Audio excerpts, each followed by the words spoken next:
Welcome to Authentic Living with Roxanne, a place where we have conscious conversations about things that really matter in our lives. And now, here's your host, Roxanne Derhodge.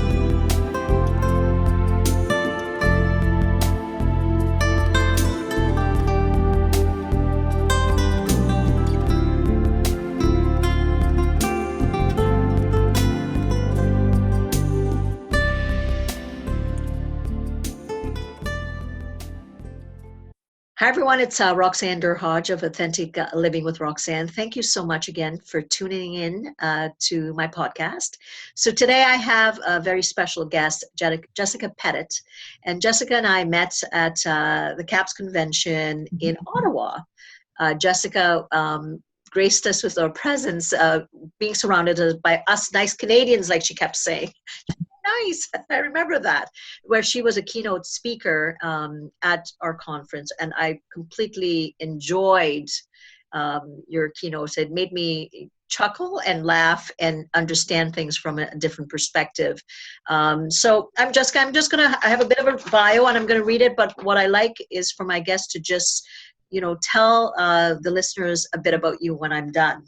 So Jessica has a master's degree in education, and she's also a CSP in the speaking world. That's a certified speaking professional, which means that she spoke lots and lots and lots for a very long time.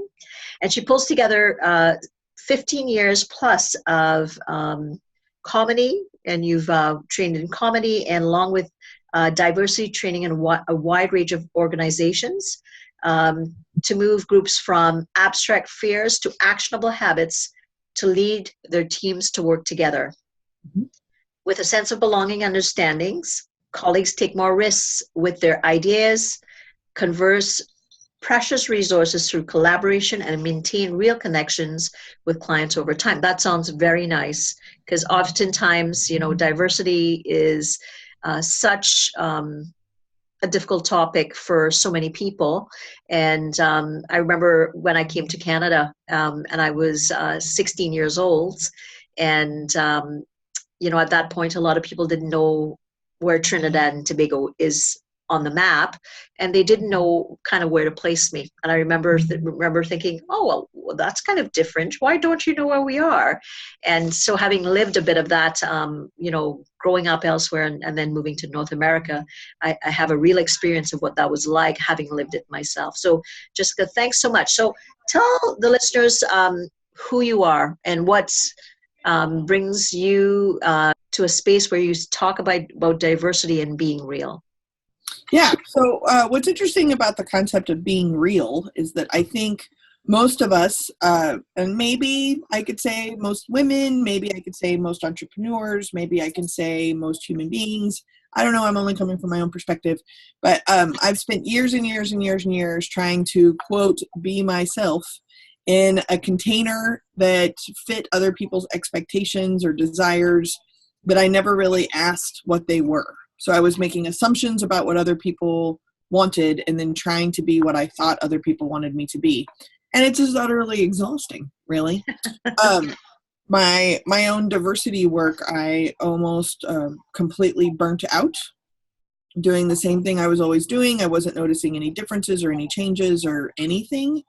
And it was really frustrating. And so about 3 years ago, I decided that what if the consistent tool that I have trying to do good work, but also trying to have good conversations and good relationships, what if the base of just me was enough? And I did a lot of research on the concept of enough.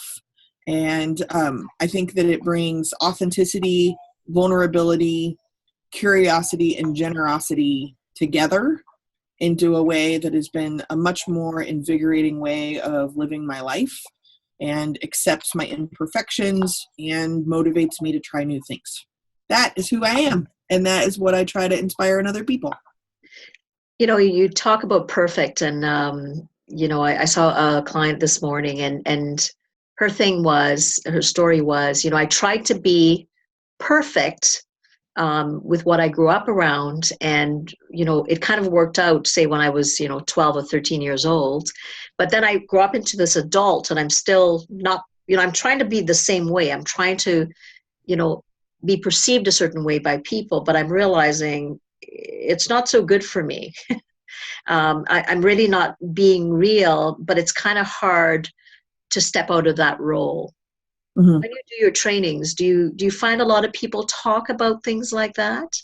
Yeah, totally. Specifically when we start talking about diversity, where you have well-intentioned people who don't want to hurt anybody's feelings, but they're not willing to do the messy work of like, you are hurting people's feelings. So they think that if they can like upload the right vocabulary or collect enough different experiences or people, that they will then be absolved from potentially offending someone. And that's one, impossible. And two, that's the easy part. The hard part is recognizing that you don't even know when you're offending someone and you're responsible for it. And so part of doing authentic work is really being vulnerable with yourself and allowing yourself to be curious and generous with yourself, so that when you can be responsible for who and how you are, then you don't feel the need for perfection. You don't feel the need to satisfy other people's wishes you haven't even found out what they are. You're really just working on your own. Not necessarily in a narcissistic way, but I think that if at the root of it we're all self-absorbed, then we might as well use what we're good at, right? And do our own work.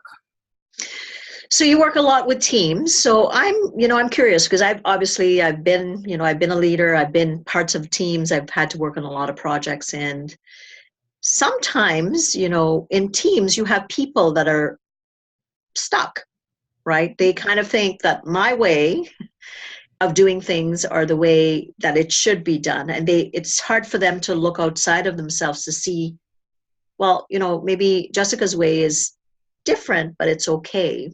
So when you get teams that are stuck, right? Let's say you have some that kind of gel really well. There's 2 or 3 that kind of clump together, and 1 or 2 that are kind of diametrically opposed. So that's a lot of moving parts. How do you kind of intervene when you work with these teams? Well, first off, I don't know any team that isn't stuck on something. Mm-hmm. And a good self-assessment for any group trying to collaborate or work together is, if you think you're a really healthy, really successful team, look at the stuff that you're not doing. Mm-hmm. Because you've probably shuffled out all the stuff that causes any conflict or controversy or stuckness, so that you're only working on the things that everybody agrees on. Mm-hmm. Or, and this happens a lot with like search committees, is you've voluntold people who behave exactly the way you do to work together. And so, surprise, the work is great.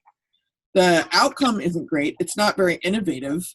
It's not conserving resources. It's not being efficient. It's not risking something or trying something new. But like, look, the work is great, but that's not what every team is really charged with doing. And inspiring one another to think outside of the box and be innovative, etc. The 2 people in your scenario, the 2 people that are diabolically opposite, if they could agree on something, it would probably be something that is significantly more efficient and more innovative. So what we end up doing is we keep the 2 people who are diabolically opposite of one another away from one another to reduce conflict, and then just maintain the status quo. Mm-hmm. So I would say you have to encourage this. And you have to encourage people who are in conflict to figure out what it is they're bringing to the table that is less good or less qualified than the other person. Provide some humility in that conversation, and what that other person can do that you can't do. And then once you have a better understanding of each other's strengths, then you can work together. And then all of a sudden, all these new ideas can happen, and then that becomes a habit. Because, a lot of teams, you're right, they muddle through things. They hit the certain metrics that they need to. Like you said, it's not over the top. It's not explosive. It's not innovative. But they're still hitting maybe targets, but they're not superseding them. So a lot of organizations sometimes say, okay, well, it's we don't want to look at that. Because we're afraid. And I don't know if you've gone into organizations, and I know I've worked in multiple hospitals in my career, where so a lot of times those systems move difficult people or perceive difficult people instead of dealing with them. So if you were to been called in to consult with, say, a CEO that has, say, one difficult person, what kind of guidance do you give the CEO or the senior team? Let's say this person is pivotal, they're important to the organization, but they're difficult to work with. Yeah, I mean, some people are just difficult, right? So yes. I think the first thing is to figure out is what is it about the person that is difficult? So I think I was a very difficult child. I was very difficult in the classroom, but it's because I was understimulated and bored. So as soon as I got enough agency to make up my own research projects, and I was old enough to on my bike get all the way to the library without crossing any rules or boundaries or something, and I could check out my own books, I became much more tolerable in the classroom because I was doing my own work. I was more interested in what I was doing, so I could do their stuff to get to do what I wanted to do. It's possible that it's just a structure. It's possible that it's typically speaking, difficult people either are missing structure, connection to something larger, real understanding. They're bringing something to the table that nobody else is. And so that would be my first place, is to kind of figure out where is the source of difficulty coming from. The other thing I would say is that when we get very nervous about conflict, or we get nervous about what a firing would look like, either across identities or across the capital that person brings in. Sometimes they're the founder of the organization, right? There's all different kinds of politicking and things like this. And so when you move someone, or you create a job for someone that's difficult, and you're just hoping they hate the job enough they leave on their own, first off, you're really devaluing the work you've moved a difficult person into, because now that place has to deal with this difficulty, and it has a negative impact on how their work is perceived in the organization, because everybody kind of catches on to what you're doing, usually except for the difficult person. So what I really encourage when I do consulting with organizations or associations or businesses is to be able to do a self-assessment of what's missing, of the strengths of the people that you're working with, and what the experience of the people you're working with, and then either hire or tap into the few people who have those skills, so that there's an acknowledgement of a role someone is playing, even if they're the only one who does this. So the ability to make connections that are connected to significantly larger ideas would be really annoying in the middle of an accounting meeting. But it's also the case that accountants' books can be completely 100% in order, and not necessarily realize that when paired with the strategic plan and the vision of the organization isn't going to thrive. Because I like to use lamps as a metaphor. That you have some people that they're a downward facing lamp, so they only see this. There are other people who are an upward facing lamp, so they only see significantly bigger than themselves. And then there's the people who are really difficult, and they're like a strobe light, right? They just want to do. But you need all three in order to actually be really successful. So really it's about, you're looking at resourcing all the strengths at first. And then once you do that, then you're looking at, okay, what are the limitations or the blockages that allows the team to gel in a way? And then what if there is ongoing conflict, say, between two team members? Do you... ultimately, everybody's frustrated by somebody, right? Yes, and so typically I get brought in to fix the frustrating person, but the reality is that we are all frustrating to somebody.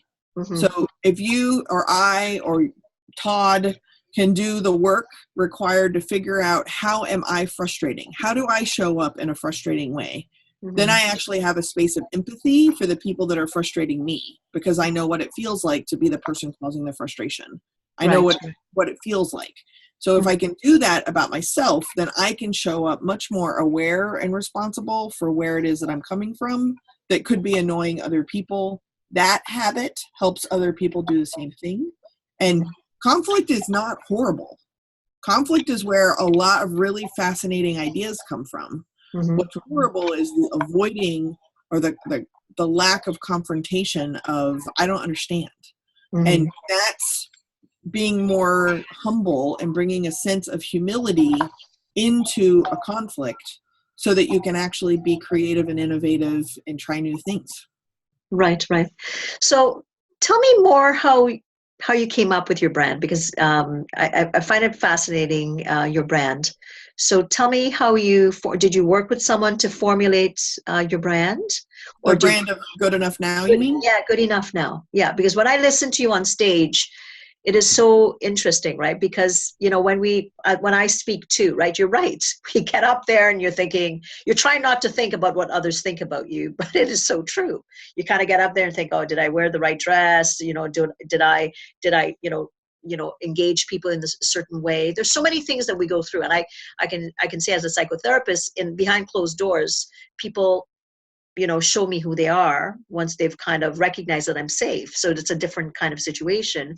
But with your brand and being on stage, what I loved is how you unpacked it, telling your story. Mm-hmm. So tell me a little bit more about that, because it made me chuckle, but it really made me think, because oftentimes we think, I'm from a different country, I'm also judging, right? Mm-hmm. Sometimes the perception is when someone leaves you and you're foreign, they think, well, are you judging me? Of course we all inherently kind of, making an assumption about a lot of people. So I'm just fascinated with how you came up with your brand and how you kind of talk on stage about diversity. Sure. So, the first things around judgments and assumptions, which I think is important in your naming, is that we make judgments and assumptions to feel safe and prepared. Mm-hmm. And our lived experience has taught us when we can feel safe and prepared. So that's like our lizard brains, right? Is that this is the information we need to know. Okay, let's go from there. And then my premise is that don't stop doing that.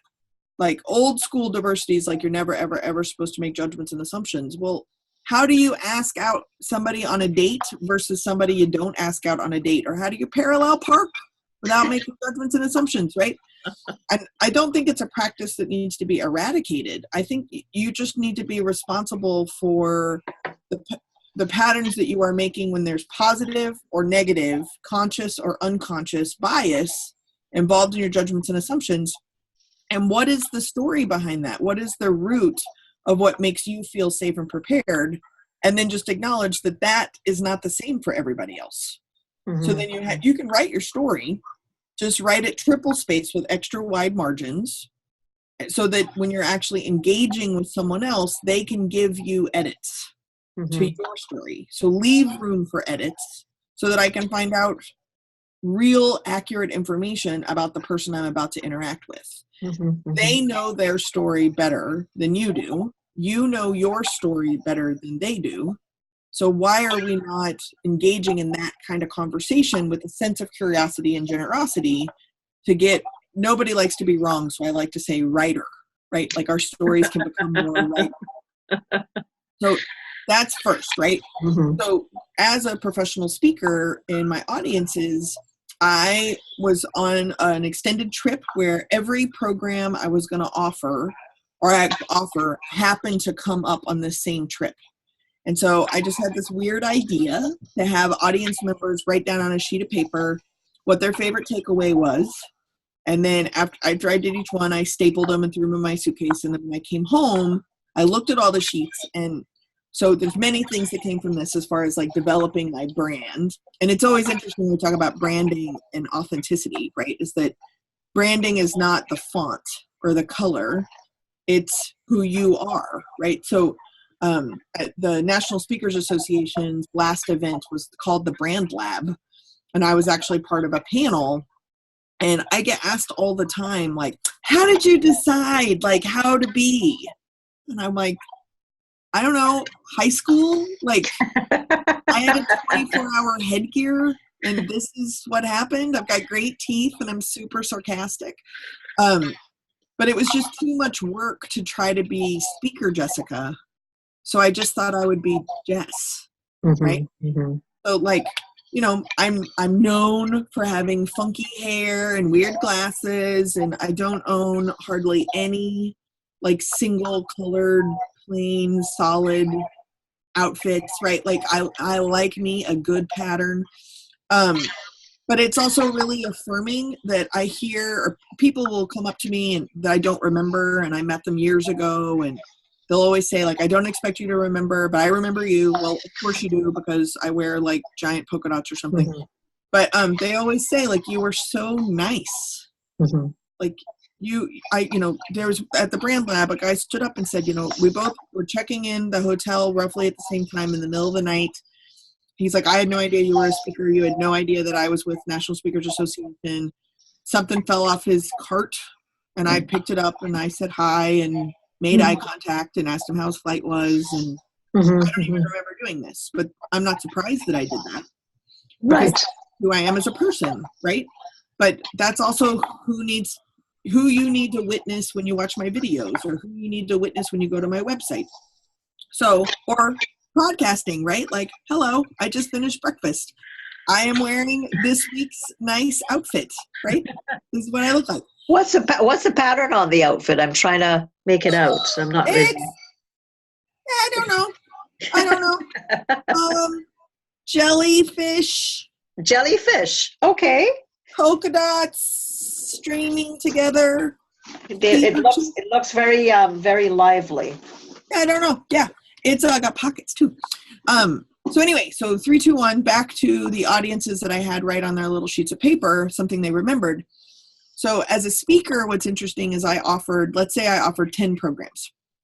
I did this little activity, and the big lesson is I will never buy me. I will never be in my own audience. Mm-hmm. Because I'm with me all the time, which is why I'm like this, right? So even my husband can't do this all the time. He's like, go out of town. But my audiences are they themselves the audience. So I listened to their topics or the comments that they made. And what was interesting, first off, is I had 2 workshops that in my mind were completely different. And one was kind of a pain to do because it involved a lot of supplies that were really expensive. And the other one I really like to do more because it doesn't have supplies. Well, it turns out the same outcome for an audience in both of these. So I just stopped doing the one that had really expensive supplies, and now I only offer the one I like to do better anyway. Oh, I didn't know that, right? So then the other thing is I looked at all the sheets across all of my programs consistently to see if there was any pattern in what they learned from me or my message. And there was. And right, you know, if it was a snake, I'd be dead, was do the best you can with what you got some of the time. Mm. And I say this, I believe this. It's a punchline to a lot of my jokes. It's a punchline in a lot of my stories. Do the best you can with what you got some of the time. So I was like, okay, well, that's pretty much who I am generally. And then I reduced it down to 3 words. So do the best you can. If I believe everybody is actually doing the best they can, then it's easier for me to believe that at the heart, everybody is good. Nice. Right. What a nice way. So basically, you just dissected what people liked, the outcomes that you had in all your audiences, and then really it reinforced who you really are. Yeah. So I actually do believe that everybody is good. I think some people are struggling. I'm struggling, but I believe everybody's good. Yeah. Do the best you can. With what you already got, then that means that it's not about accumulating more or getting a degree or, you know, when this happens, then you are good or you're enough. That's where enough came from.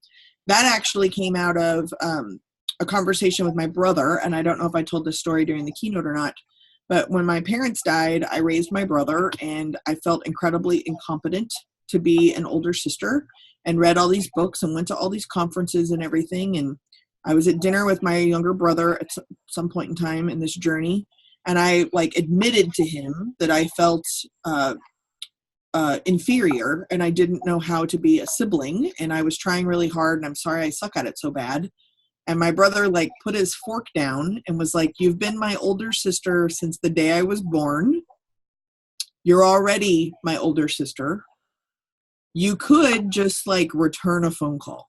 That would be enough. Right? And I had missed the consciousness of being his older sister while I was preparing to be his sister. Enough. What if what you have right now is actually enough? Mm-hmm. That's alarmingly terrifying for most of us, but that's where enough came from. And then some of the time, I think sometimes we wait for the perfect time. And what if some of the time is now? And what if some of the time is not now? Okay, at least you're taking responsibility for what you're choosing to enter or not enter. Which is really, you're talking about being present, right? Right. Like, I mean, you and I, all we have is right now. And, oftentimes when I coach or consult, or see people one-to-one, that's what happens. They're either propelled into the future because they're worrying about so many things, or they're repelled into the past. So that space of just being able to say, wow, but we're so oftentimes so busy comparing Mm-hmm. that we're out of that space. And like you said, what if really this is probably the best it's going to be? We have so many good things, but our selective brain kind of picks out the things that are wrong versus kind of going to what's really right. Right. So do the best you can with what you got some of the time, because you're good enough now. New brand, and it is way less stressful because it just gets to be me. So tell me about a bit about your comedic background, because you're obviously people like me have to learn to do it on stage, and I've got a bit of humor, not like you, but you've got a comedic background. Would you mind sharing a little bit about that and kind of how that helps you or enhances or sometimes debilitates your capacity on stage? Well, that last little bit's probably the smartest part. So I grew up in a family that used a lot of humor and is big storytellers, right? They also, like, everyone had a PhD, right? Even my grandmothers had PhDs. Wow. So I kind of envision like super nerdy academics who told jokes to stay alive, basically. It didn't work. They all died before they were 50, but still, they were funny in the meantime. I think humor, I'm motivated to use humor because I think it is the great equalizer, that no matter how much conflict or how much contentiousness exists between two people or a topic, if you can use humor, you can find the middle ground. Mm-hmm. And if you really can't find a middle ground, then outside of that topic, right now in the moment, you can both enjoy a good laugh. Mm-hmm. Mm-hmm. And then that connection helps find more connections. Absolutely. I think it's very helpful. And I think that an ill-timed joke, an inappropriate joke, a joke that doesn't land, can also really hinder those connections. Mm-hmm. So it's a risk. But most of the time, I find that the reward is worth it. Do you sometimes find diversity? Do you do diversity with racism at times? Do you do talks? Yeah, and how are those compared to just doing diversity in teams, or are they more difficult to do? No, to me, it's all the same thing. So I talk about every topic no one wants to talk about.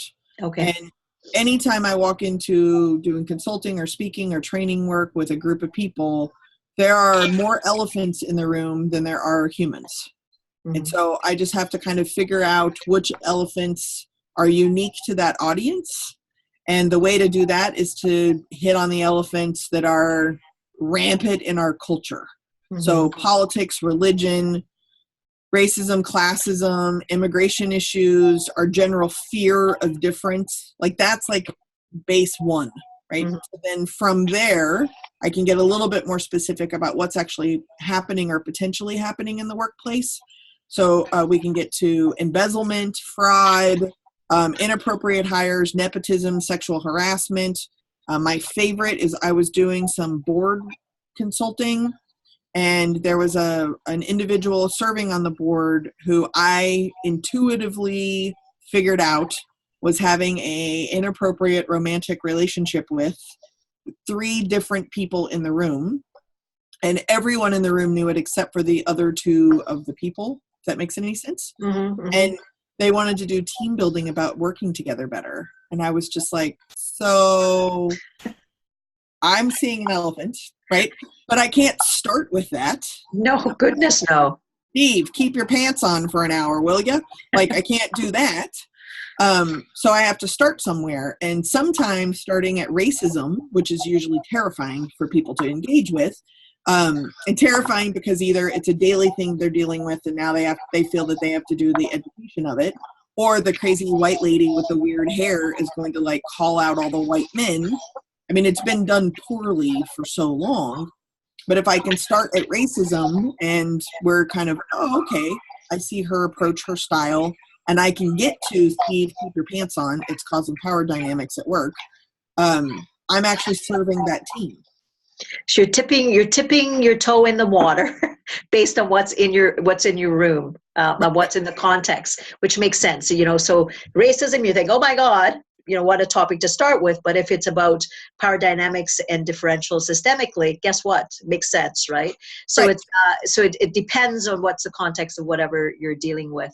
Right. And I'm very I mean, you mentioned this too. I did that several months ago, but you remember that I share a lot of stories about me going through this journey, right? And so because I think it's important to include everyone in the room and no one in the room become the target or the educator, that's what I'm getting paid to do, that stylistic difference allows me to talk about much more controversial topics.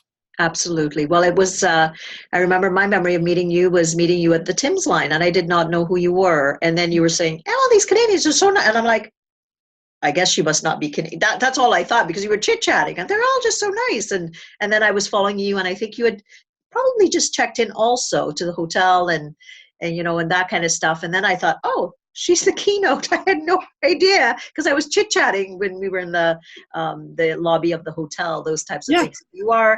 You are real. Like, I mean, I often say that's the biggest thing, right? I grew up in the Caribbean, and I often talk to everybody. My son goes, Ma, do you have to talk to everybody every time? I go, well, it's fun. You never know who you're going to meet.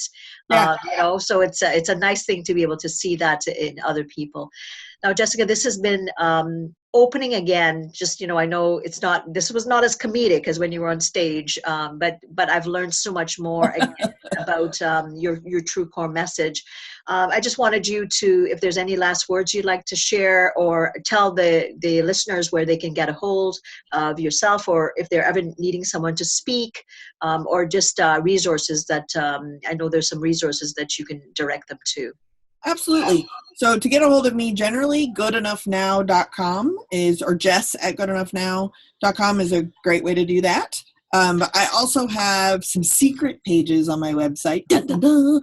And if you go to goodenoughnow.com/freebies, FREEBIES, there's some free downloads and videos and things like that talk about the model in my book, as well as like the definitions or the activities that are in the book, because of course it's like highly interactive because I have the attention span of a gnat. But that's all there for free. It doesn't cost anything at all. And if I can ever be of service, let me know. Awesome. Well, thank you again.